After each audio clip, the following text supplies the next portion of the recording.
बिस्मिल्लाहिर्रहमानिर्रहीम। हमने कल के लेक्चर में सेक्शन 153 स्टार्ट किया था। हमने ये बात की थी कि सेक्शन 153 एक विथहोल्डिंग सेक्शन है, जिसमें 3 पेमेंट्स के बारे में बात की गई है। अगर आपने गुड्स खरीदी हैं और आप पेमेंट कर रहे हैं, तो आपको सेक्शन 153 में पेमेंट करते हुए टैक्स काटना है। इसी तरह से अगर आप सर्विसेज़ आपने एक्वायर की हैं, तो उसकी पेमेंट करते हुए भी आपको सेक्शन 153 में टैक्स काटना है।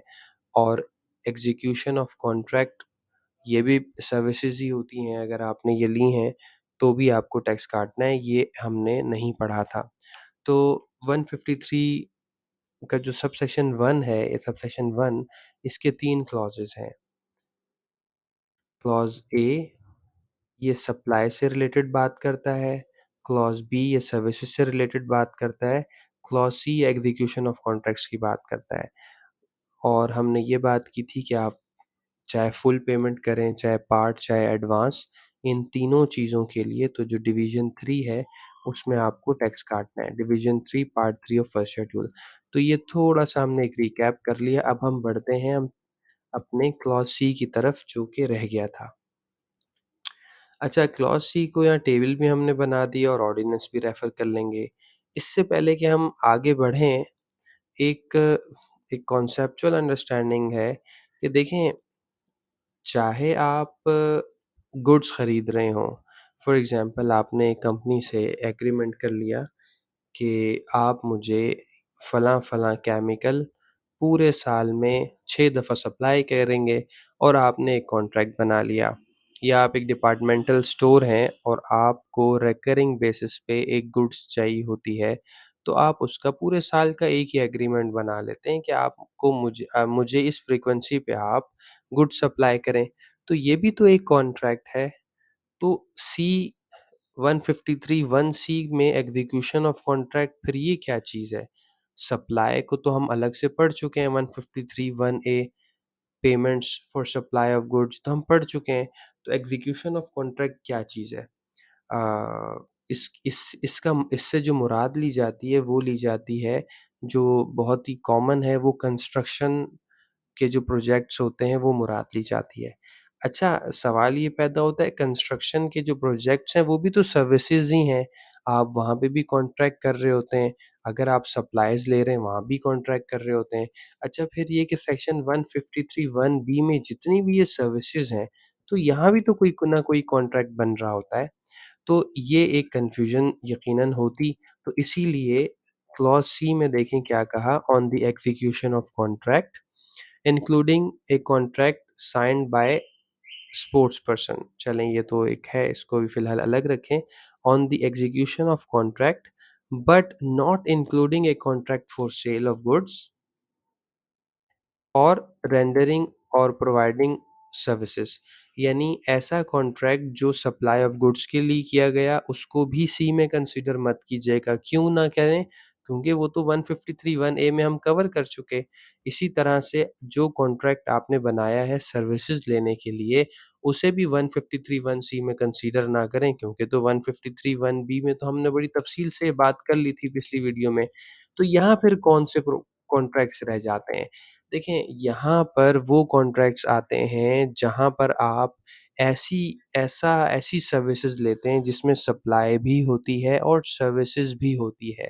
फॉर एग्ज़ाम्पल, आप किसी से तामीराती काम करवाते हैं, आप रोड बनवाते हैं, आप बिल्डिंग बनवाते हैं, आप कारखाना बनवाते हैं, आप पाथवे बनवाते हैं, आप अपने ग्रेन स्टोरेज के लिए साइलोज़ बनवाते हैं। तो वहाँ पे क्या होता है कि कॉन्ट्रैक्टर आपको सप्लाई भी कर रहा होता है, अपनी लेबर, अपनी एक्सपर्टीज़, टेक्निकल स्टाफ, सुपरविज़न भी उस काम में डालता है, और एट द एंड जो आपने कहा होता है, उस कस्टमाइज़्ड नक्शे के मुताबिक आपकी चीज़ को तैयार कर देता है। आप उसकी क्वालिटी करते हैं, आप देखते हैं, हाँ जी, एज़ पर एग्रीमेंट तामीरी काम मुकम्मल हो गया है, आप कुछ रिटेंशन मनी होल्ड करते हैं और साथ-साथ पेमेंट्स करते जाते हैं। तो एग्ज़ीक्यूशन ऑफ कॉन्ट्रैक्ट 153 1C से जो मुराद है, ये कंस्ट्रक्शन कॉन्ट्रैक्ट्स मुराद हैं। तो अगर कोई कंपनी ये कॉन्ट्रैक्ट्स एग्ज़ीक्यूट करके दे रही है तो उसका फाइलर की सूरत में 7.5% टैक्स काटिएगा। अगर अदर देन कंपनी है तो 8% काटिएगा और नॉन फाइलर के केस में इसे डबल कर दीजिएगा। अच्छा, अच्छा इसकी एक और मिसाल for example construction a, contracts के अलावा क्या हो सकता है?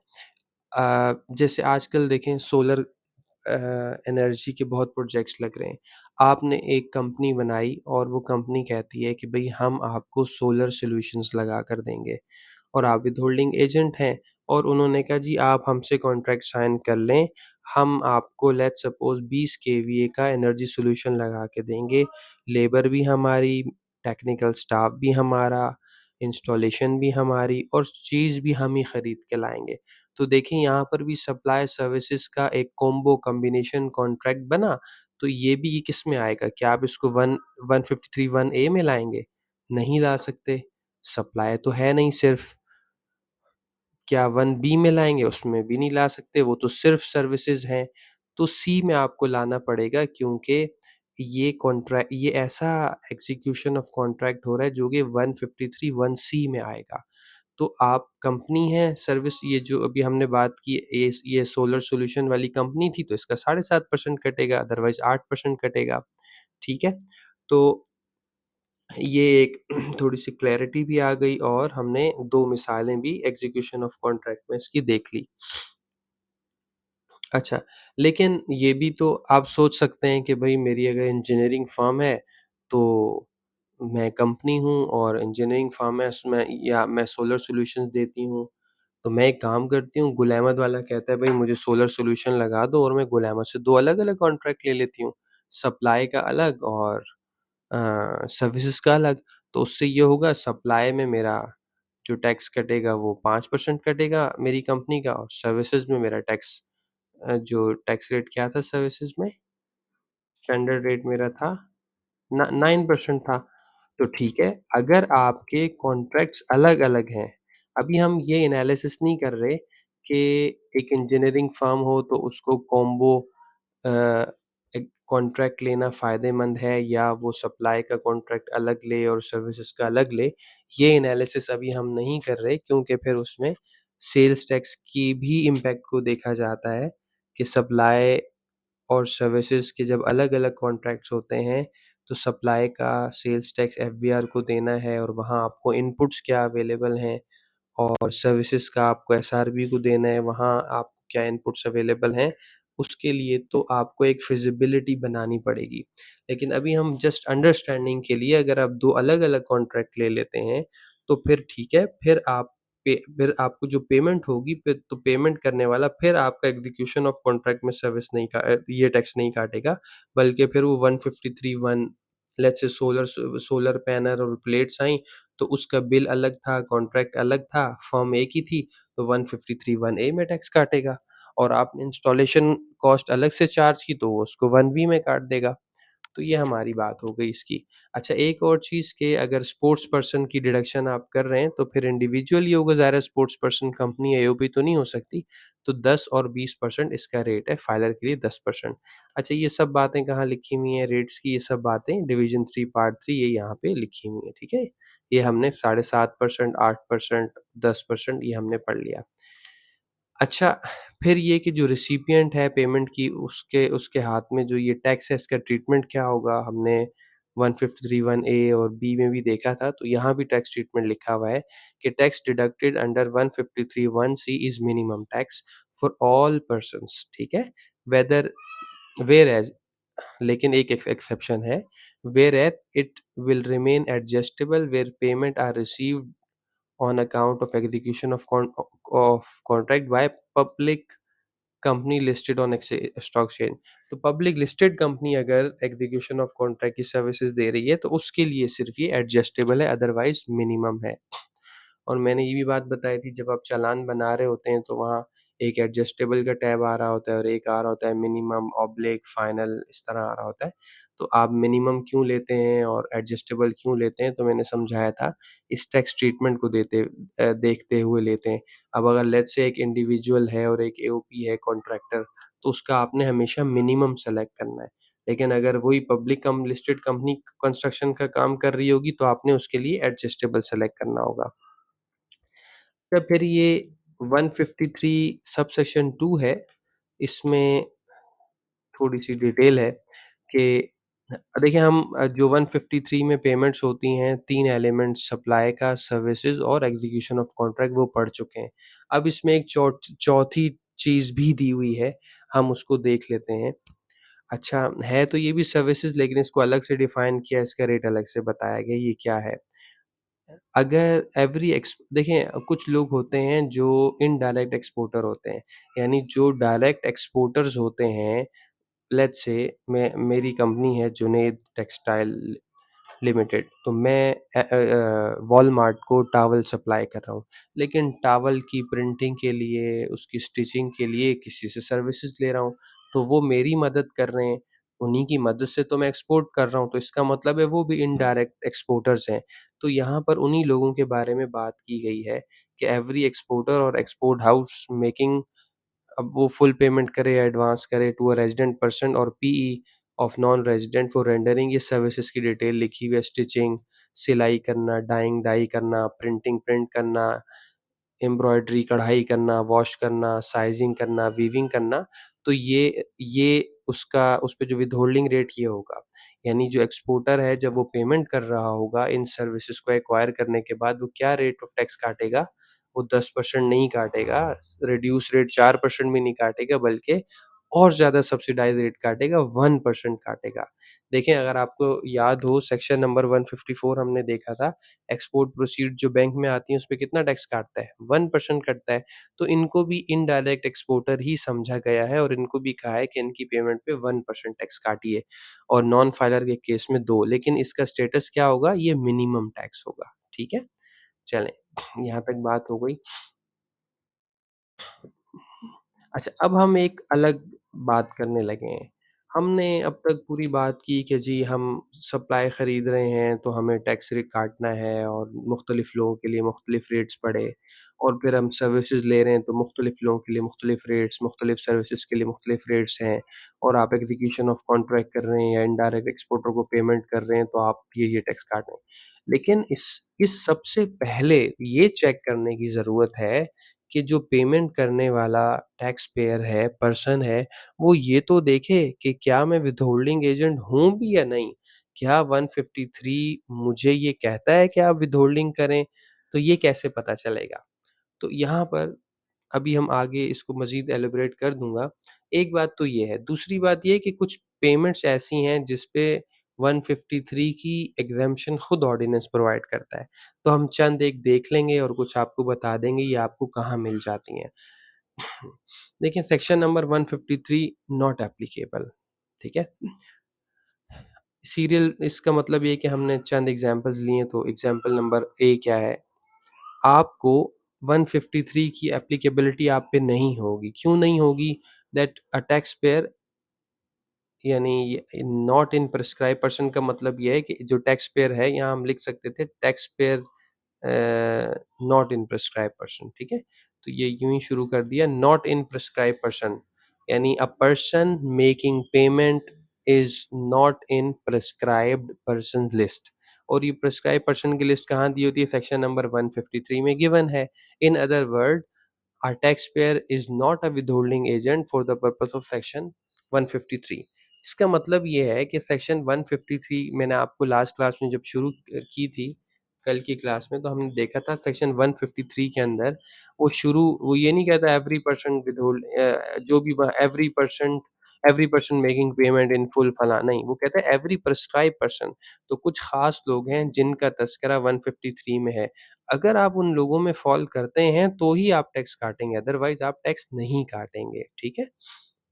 तो ये नॉट को इसका रेफ़रेंस क्या है जी? Not qualified withholding agent under section 153 of the income tax ordinance. तो 153 के अंदर ही आप देखें प्रिस्क्राइब पर्सन की लिस्ट है, उसको हम देख लेते हैं। देखिए ये प्रिस्क्राइब पर्सन की लिस्ट है। ये वो लोग हैं, ये सबसेक्शन इसको कहेंगे सबसेक्शन 7 ऑफ सेक्शन 153, यानी सबसेक्शन 7 में एक लिस्ट प्रोवाइड की गई है प्रिस्क्राइब पर्सन्स की। अगर आप यहाँ हैं तो आप टैक्स काटेंगे, अगर यहाँ नहीं है तो आप नहीं काटेंगे। ठीक है? अच्छा पहले फेडरल गवर्नमेंट अगर 153 उसको अट्रैक्ट कर रहा है तो जी बिल्कुल वो विथहोल्डिंग एजेंट है, यानी वो सप्लाई ले रही है या सर्विसेज़ या एग्ज़ीक्यूशन ऑफ कॉन्ट्रैक्ट की पेमेंट कर रही है। अच्छा कंपनी कंपनी तो देखें जैसे ही इनकॉर्पोरेट हो गई वो विथहोल्डिंग एजेंट है। यहाँ पे ये नहीं सोचना कि कंपनी का ये टर्नओवर हो, इतनी सेल हो, इतनी पेमेंट हो, नहीं। If you are a company आप विथहोल्डिंग एजेंट हैं, ठीक है? अच्छा an association of person constituted by और अंडर एनी लॉ अगर कोई एओपी है, किसी कानून के तहत बनी है। अच्छा ये एओपी वो नहीं है जो कि हम अनरजिस्टर्ड एओपी बन जाती है या आप रजिस्टर्ड करा लेते हैं रजिस्ट्रार ऑफ फर्म से, तो उसकी बात नहीं हो रही। ये किसी कानून के तहत अगर एओपी बनती है तो उसकी बात हो रही है, ठीक है? अच्छा non profit organisation, non profit organisation भी पहले ही दिन से विथहोल्डिंग एजेंट है। इसमें वो एनपीओज़ भी आ गई जिसका स्टेटस पब्लिक कंपनी का होता है जो section 42 of the companies act से बनती है या वो तमाम ट्रस्ट, वो तमाम एनजीओज़ जो प्रोविंशियल लॉ के तहत वजूद में आती हैं। चा ठीक है? उनका स्टेटस ट्रस्ट का होता है और ट्रस्ट का स्टेटस क्या होता है? कंपनी का होता है क्योंकि ट्रस्ट कंपनी की डेफ़िनेशन में आती है। तो कंपनी वैसे तो ऊपर कह दिया था तो वैसे तो एनपीओ कंपनी की डेफ़िनेशन में आ जाती है, इसको लिखने की भी ज़रूरत नहीं थी लेकिन बहरहाल इसको अलग से भी बता दिया। फिर ये कि कोई फॉरेन कॉन्ट्रैक्टर या कंसल्टेंट है, फिर ये कि कोई जॉइंट वेंचर है, कंसोर्टियम है, ये भी विथहोल्डिंग एजेंट हैं। अच्छा, एन एक्सपोर्टर और एक्सपोर्ट हाउ अभी-अभी हमने बात की कि अगर आप एक्सपोर्टर हैं और आप सर्विसेज़ ले रहे हैं इनडायरेक्ट एक्सपोर्टर से तो आप भी विथहोल्डिंग एजेंट हैं, ठीक है? अच्छा फिर ये कि एन एसोसिएशन ऑफ पर्सन अब एओपी की बात जो एओपी ये वो एओपी है जो हम ₹2000 के स्टैम्प पेपर पे पार्टनरशिप एग्रीमेंट बनाते हैं, एंटीन लेते हैं, काम शुरू कर देते हैं, अनरजिस्टर्ड एओपी बन जाती है या आप उसी पार्टनरशिप डीड को पार्टनर के एनटीएन और एनआईसीज़ के साथ रजिस्ट्रार ऑफ फर्म को देते हैं, 10,000 या 15,000 की फीस जमा कराते हैं और आपको एक incorporation certificate of association of person मिल जाता है। रजिस्ट्रार ऑफ फर्म से आप रजिस्टर्ड हो जाते हैं, उसे हम कहते हैं रजिस्टर्ड फर्म। तो आप ये उस एओपी की बात हो रही है। कह रहे हैं कि having turnover of 100 million rupees और अबव अगर 100 मिलियन या उससे ज़्यादा उसकी सेल्स होती है इन any of the preceding tax years पिछले किसी साल में या पिछले किसी सालों में, तो वो विथहोल्डिंग एजेंट बनेगी। ठीक है? फ़ॉर इसका अच्छा अगला भी पढ़ लेते हैं फिर साथ ही बात करते हैं। इसी तरह an individual having turnover of 100 million rupees और above in any of the preceding tax years इसका मतलब ये है फॉर एग्ज़ाम्पल 2022 है। अच्छा इंडिविजुअल और एओपी के लिए एक ही क्राइटेरिया तो हम समझ लेते हैं दोनों के लिए, बल्कि तीसरी एक और बात भी देखें। A person registered under sales tax act having turnover of 100 million और more in any of the preceding year. देखें एचआईजे यहाँ किसकी बात हो रही है? एचआईजे जो है ना ये कंपनी के लिए तीनों नहीं है, कंपनी तो ऊपर कवर हो गई है। तो एचआईजे इंडिविजुअल की बात हो रही है या एसोसिएशन ऑफ पर्सन की बात हो रही है, ठीक है? यहाँ एओपी की बात हो गई, यहाँ इंडिविजुअल की बात हो गई, यहाँ पर एओपी और इंडिविजुअल दोनों हो सकते हैं, ठीक है? इनका क्राइटेरिया ये बताया है लेट्स सपोज़ आप 2024 में हैं और आप चेक करना चाहते हैं कि क्या मैं 2024 में विथहोल्डिंग एजेंट हूँ अंडर सेक्शन 153 तो आपको ये देखना होगा कि पिछले किसी साल में क्या मेरी सेल्स 100 मिलियन हुई है या उससे ज़्यादा हुई है? अगर हुई है तो मैं विथहोल्डिंग एजेंट हूँ, अगर नहीं हुई है तो मैं नहीं हूँ। अगर मेरी 2024 में 200 मिलियन हो गई, तो 200 मिलियन होने के बावजूद भी मैं 2024 में विथहोल्डिंग एजेंट नहीं हूँ, क्योंकि इसमें ये बताया गया है कि प्रीसीडिंग ईयर में होना चाहिए, ठीक है? अच्छा इसमें ये अच्छा किया ऐसा करना, क्योंकि ये प्रॉब्लम होती है फॉर एग्ज़ाम्पल अगर ये करंट ईयर कह देते, ये कह देते जिस साल आपकी 100 मिलियन क्रॉस हुई है, तो पता चला 6 महीने तक तो पेमेंट्स हुई थी, उसपे आपने टैक्स नहीं काटा, 7वें महीने अगर 101 मिलियन हो गई, आप विथहोल्डिंग एजेंट बन गए, तो पिछली पेमेंट्स का क्या होगा? फिर मसला पैदा हो जाएगा। ठीक है, आप कहेंगे मुझे उस वक़्त तो मैं जो है ना था ही नहीं लायबल टू विथहोल्ड पेमेंट्स। अफ़सर कहेगा नहीं भई आप तो विथहोल्डिंग एजेंट थे, आपको करना चाहिए था, आप वो पेमेंट करते हैं उनके अगले बिलों से काटते, आप तो विथहोल्डिंग एजेंट बन गए ड्यूरिंग द ईयर ही, खामख़ा का मसला था। तो ये बहुत अच्छा किया कि इन्होंने कहा कि आप पिछले सालों को देखें। अच्छा, फिर एक बात ये कि लेट्स से आप 2022 में आपकी टर्नओवर 100 मिलियन थी, 2023 में आपकी टर्नओवर 60 मिलियन थी, अब 2024 में आप खड़े हैं। तो क्या 2024 में आप विथहोल्डिंग एजेंट नहीं रहेंगे क्योंकि 23 में 60 हो गई? नहीं, ऐसा नहीं है। एक दफ़ा पिछले किसी भी साल में 100 मिलियन हो गई तो अब आप विथहोल्डिंग एजेंट बन गए हैं। अच्छा, अगली प्रिस्क्राइब्ड लिस्ट में ऑन कौन है? Person driving income from business of construction and sale of residential, commercial और अदर बिल्डिंग बिल्डर्स। ठीक है, ये तो विथहोल्डिंग एजेंट हैं ही, यानी ये नेचर ऑफ बिज़नेस बताई गई है कि इस नेचर का काम करने वाले लोग तो विथहोल्डिंग एजेंट हैं ही। अच्छा, उसके बाद business of development of land, ये ज़ाहिर है ये रियल एस्टेट रिलेटेड लोग हैं, इनको विथहोल्डिंग एजेंट बनाया गया है। तो अगर आप इसमें फिट होते हैं इस लिस्ट में तो आप विथहोल्डिंग एजेंट हैं, अदरवाइज़ नहीं है, आपको कोई टैक्स नहीं काटना। अच्छा, टाइम देख लें हम अपना, अभी टाइम है हमारे पास रिकॉर्डिंग का। अच्छा, लेट्स से आप इंश्योरेंस की पेमेंट कर रहे हैं तो एक सर्कुलर है, ये सर्कुलर का रेफ़रेंस है, इसमें ये लिखा है कि आपको इंश्योरेंस की पेमेंट पे सेक्शन 153 में विथहोल्डिंग नहीं करनी। इसके अलावा अगर आप एयर टिकट आप पेमेंट कर रहे हैं ताकि आप परचेज़ कर सकें एयर टिकट्स और आप एजेंट्स को पेमेंट कर रहे हैं और एजेंट वो हैं जिनका कमीशन कट जाता है। ज़ाहिर है जो भी जेन्युइन एक अच्छा काम करने वाला एजेंट होगा उसका कमीशन कटता होगा, तो उसका भी उसको पेमेंट करते हुए भी वो खुद ही आपको कह देता है जी मेरा टैक्स नहीं काटिए, मेरा एयरलाइन कमीशन पे टैक्स काट लेती है। तो इ उसपे भी आपकी विथहोल्डिंग नहीं होगी 153 की। अच्छा, इसका रेफ़रेंस क्या है? ये clause 43 B of part 4 of second schedule. अच्छा, यहाँ पे पार्ट 4 की हम बात कर लेते हैं। देखें, सेकंड शेड्यूल एक इनकम टैक्स ऑर्डिनेंस में शेड्यूल है जिसके 4 हिस्से हैं। उसका जो पार्ट नंबर 4 है वो बताता है कि कुछ यानी यहाँ बल्कि शायद मैंने लिखा भी होगा, 1 मिनट, बल्कि ये देखें, ये ऊपर मैं अभी सारे क्लॉज़ेस पढ़ता हूँ।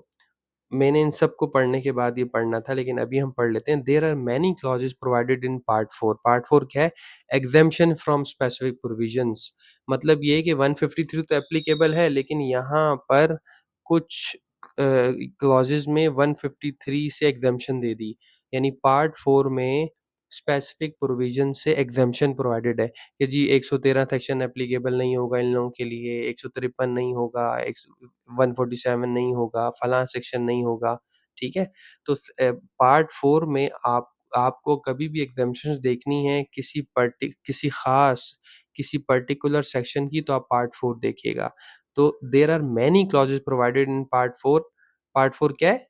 एग्ज़ेम्पशन from specific provision of the second schedule of income tax ordinance including above references. ये जो मैंने ऊपर रेफरेंसेस निकाले हैं एग्ज़ेम्पशन के, ये भी पार्ट 4 से निकाले हैं।